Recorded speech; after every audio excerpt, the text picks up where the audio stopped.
Hey up guys, just back with another pickups video. I do have some other stuff planned for this channel, but I've just been so busy lately. I've been going to festivals.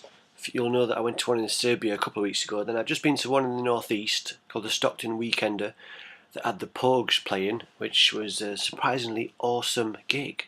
Not really ever been into the Pogues, but awesome live bands. So if you ever get the chance, go see the Pogues. But yeah, I've just been gallivanting all over the place, so I've really not had a chance to do the vids that I want to do, like gameplays and reviews and all those other bits and bobs. But I'll get around to them eventually. This is a pickups video because I've got a bunch of stuff. I want to get these done. I also haven't used my rubbish webcam because my HD camcorder I left at my mum's up in Stockton. So yeah, so pickups video. Right then, first of all, a bit of Mega Drive goodness. Streets of Rage 2. Oh yes. It's a lot of people's favourite Mega Drive game, and it's easy to see why. It's just so smooth. It improves on the first one. The sprites are bigger, the music's better, the level. It's a bigger game in general. You've got more moves. It's just amazing, and I can see why Ninja Bearhug says you can play this over and over and over, just from start to finish on a loop. Yeah, I had a good long session on that last night. Not last night, the other week when I got it. But yeah, the cartridge is in the machine, but it's in great condition. I paid £6.20 for this in total, including postage and packing. So worth every penny. Absolute classic. Right, a DS game. Now I paid basically full whack for this, full whack pre-owned anyway, because I just didn't want to wait around to get it. As soon as I found out that it was on the DS, I thought I need to get that, because I've never played this before.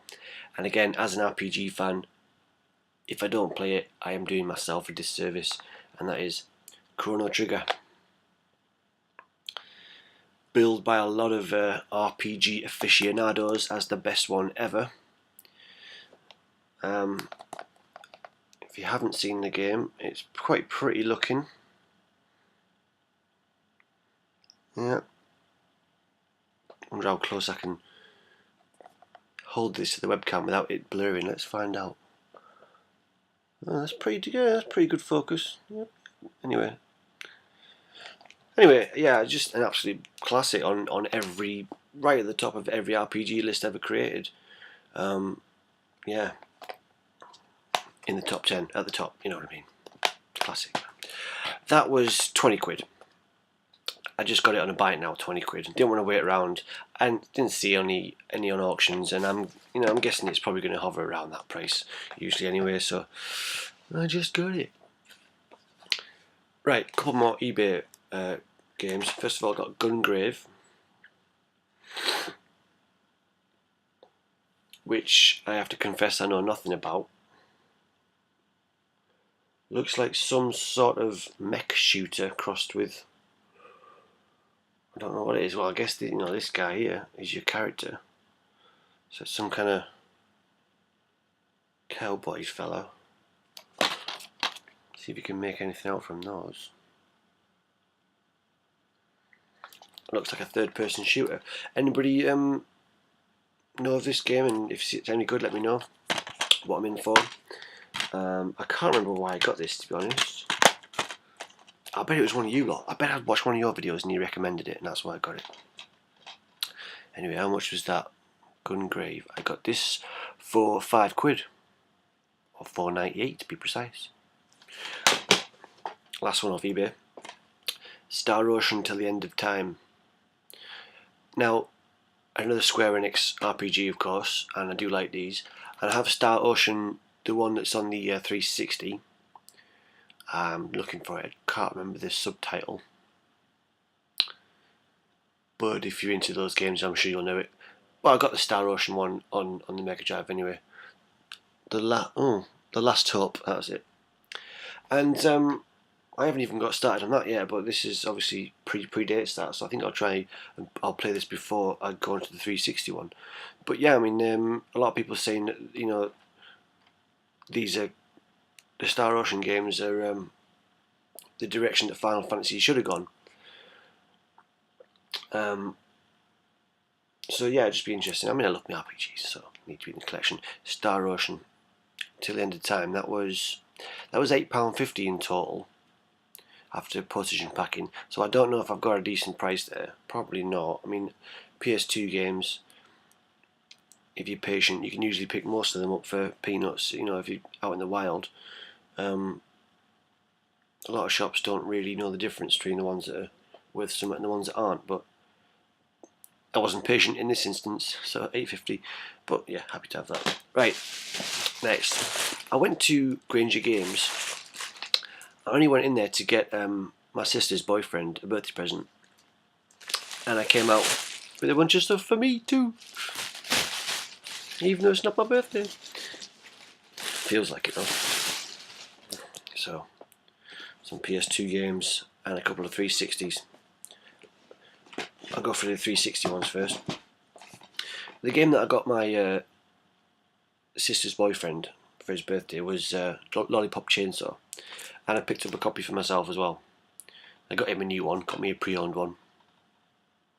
Although Granger Games apparently don't have their new games sealed, or at least the one I got my sister's fella wasn't anyway.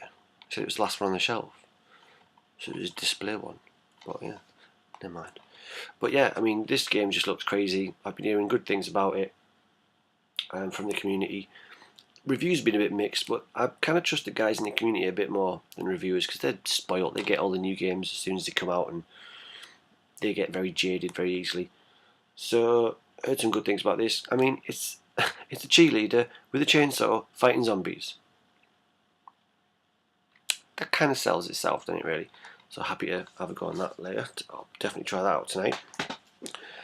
And another one that was, by the way, well, 22 quid. We saw that. Yeah.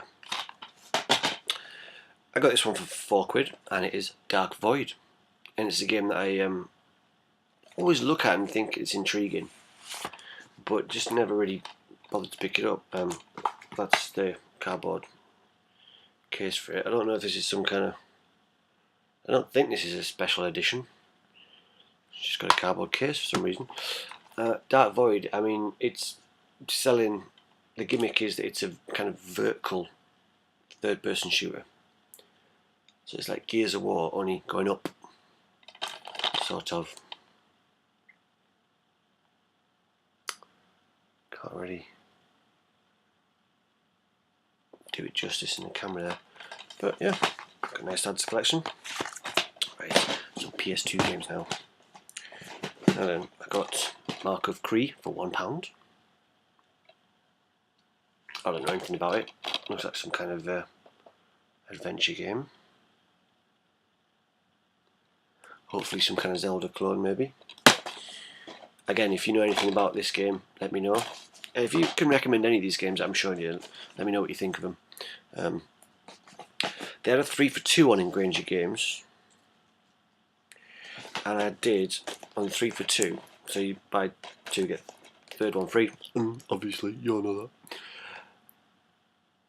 Episode 3, Revenge of the Sith. It's just a hack and slash, I guess, but it's Star Wars themed. Oh, I'm not usually into hack and slashes, but if you've got the lightsaber noises going on, I'm there. You know what I mean? So such a good atmosphere created by the Star Wars sound effects and music and all that business. Killzone and Prince of Persia: The Two Thrones, which I think is the only Prince of Persia game in the last couple of generations that I've not played. So I'm looking forward to playing that, because I really do like Prince of Persia games. And Killzone, it's supposed to be, you know, really well regarded shooter on the PlayStation 2. I mean, just to remind you, I'm pretty new to the PlayStation 2. Didn't have one of my own back in the day. Only started getting into it a few months ago when I bought Pete's Tastic's PlayStation 2. And since then I've been amassing a collection. So this is all new to me. So yeah, Killzone, Prince of Persia: Two Thrones, and Revenge of the Sith. The only one that doesn't have a manual is Revenge of the Sith. So those 3 came to 7 quid. 7 quid for them 3. Yeah. I had to get the guy to clean the discs as well, because I said to him, you know, I got them up north in Stockton on Tees. One of X-Files' favourite stomping grounds. And I said, look, I live in Nottingham, so I can't come back here easily to take them back if they don't work. So he didn't seem to want to do it. He was kind of procrastinating. He was like, oh, it'll take a while, you know. I says, I've got all day, mate. Jog on, get them cleaned. So he put them all through the disc cleaning machine. So I had to wait about an extra 15 minutes, but it's worth it. It should be all fine now. Yeah, I also got a couple of other games that are really cheap from there. First of all, Gunbird for £1. It's just your bog standard vertical shooter.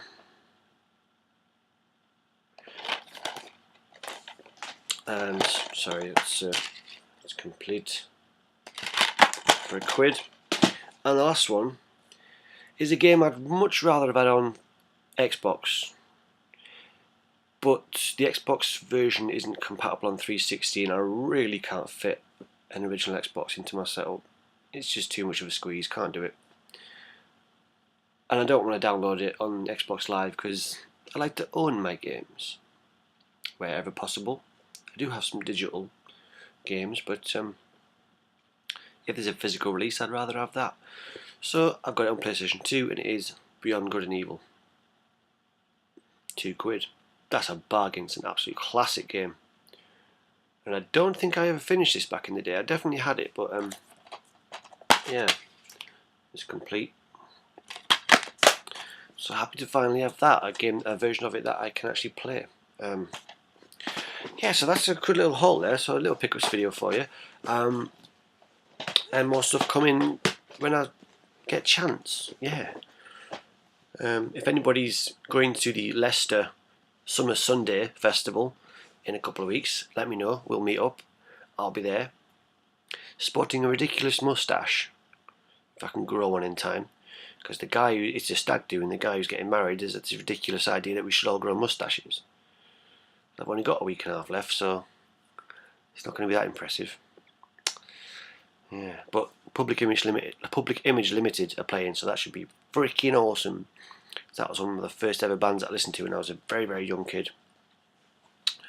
So yeah, if you're going to Summer Sunday in Leicester, let me know. Let's hook up. And that's all for now. Alright guys, bye bye.